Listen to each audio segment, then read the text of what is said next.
Hi guys, Teacher Blast here of Toronto, Canada, and I'm going to make my lunch and back to keto diet again. And here's the ingredients. But ang pinaka-main ingredient po natin today is ang cabbage. I bought it for about $6.99 sa Oceans sa mga taga-West End dyan. And it's really affordable. It would probably last me for about 2 weeks of eating. Nako, mabubusog tayo.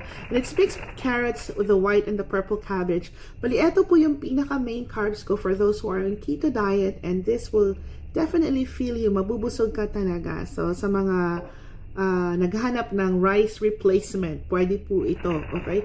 So, I took about 3 portions for me lunch, snacks, and dinner. Para naman hindi ako gugutumin mamaya. So, I won't cheat in the middle of the night. And I will show you how I will cook this recipe since I'm also exploring with the spice I put in. I always explore actually. Sometimes DJ Red doesn't like me doing that. But it's always tasty at the end. So the fats that I'm going to use, since it's keto diet, we have to use butter instead of using regular cooking oil, diba? So it's better to use the real butter. Keto po tayo. Okay, so na-inspired ako sa cooking channel ng aking pinsan, the Hanging Rice Family Cooking Channel. So do check out their YouTube channel because it's they have the best cooking recipe and great content. So, ayun. So, yeah, so I did keto diet back then. It lasted for about 11 months. I was back and forth sa Pinas kasi that time, that was 2 years or last year. And nawala because of that. Nawala ang focus ko. So, I gained weight ulit because I stopped. And so now, I hope I can continue again on this keto diet journey. So, okay, so let's put in our minced garlic. Hindi mawawala ang minced garlic. It comes always with the ating onion, diba? So the preparation itself is less than about 15 minutes. With the chopping, with the cooking, it's really fast and easy. So, yeah. Okay, so, ayan, butter po more. Kasi the more butter you have, mas maganda daw sa keto diet. So, at least I'm not eating rice, diba? So, healthy eating na po tayo ngayon.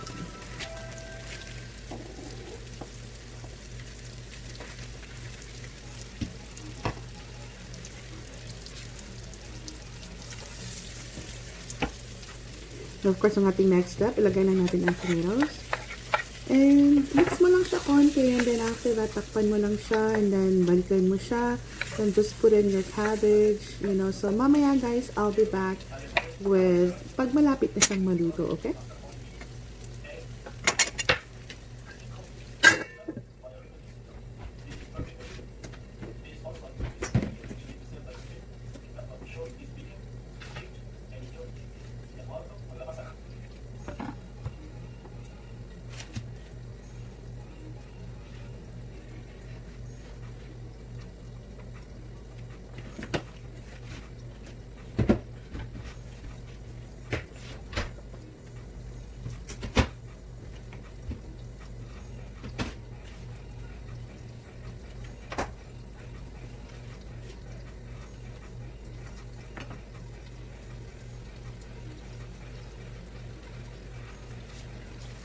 Okay, para sa next step, ilalagay po natin ang ating 3 scrambled eggs. Ito po yung ating protein for today. So, I use eggs kasi mabilis siyang maluto and, you know, I don't have that much time para mag-prep, magluto ng meat. So, it's fast and easy kapag ang ginamit ko dito sa recipe ko is eggs. Kasi nga, nag-i-explore ako. So, ayan, ilalagay po natin ang ating scrambled eggs and sunod-sunod na po yung paglagay natin sa iba pong mga ingredients.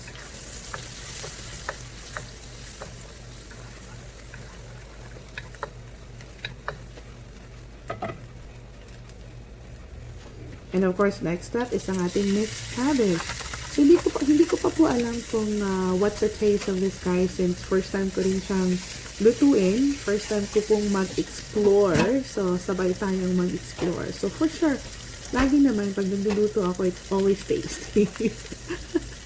Nice. Okay, so, ilagay na natin of course ang ating mga spices. I love my Siracha. Kaya, ayan, I always put Siracha on whatever I cook. And of course, I use Keto Meal sa ating soy sauce. Small amount lang guys. Small amount lang siya. And of course, ang next is lalagay po natin ang ating, meron po ako, naghahanap ako ng chili flakes. I think I have chili flakes here. Ayun, hinahanap natin ang ating chili flakes. Ayan, Kirkland. I got this from Costco. Chili flakes for more. Mahilig ako sa spice. So, for sure, masarap to. And para sa mga ano dyan, mga vegetarian, na at least kumakain ng eggs, diba? And then, I love using yung Knorr Chicken powder. So, konting Knorr Chicken powder natin. Mix natin. And then, of course, lalagyan natin siya ng konting ground pepper. And then, I think, konting salt. Konti lang. Very, very minimal. Like, sobrang konti lang. Ayan. So excited ako sa taste nito. So, for sure, smells good. Naamoy ko na siya. And, Siracha po more. Hindi pa ako nakontento sa chili flakes. Lagyan pa natin ng Siracha. Ayan guys, and it's almost done. It's almost cooked. Cook mo lang siya for about 2-3 minutes. And it should be done. And babalik po tayo mamaya at maya kapag naluto na siya.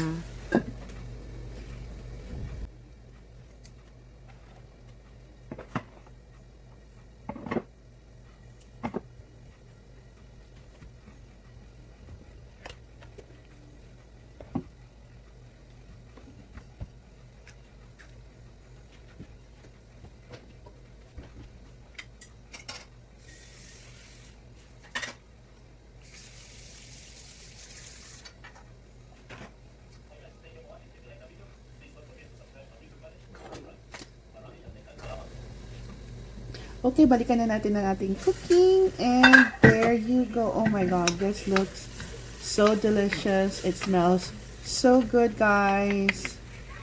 And yes, luto na. Ayan, it's now ready to eat. There you go, luto na ang ating cabbage keto meal recipe for today. Tara, kain na tayo, guys. If you like this video, just hit the thumbs up down button below and subscribe to my channel to see more of my upcoming videos. Thank you, guys.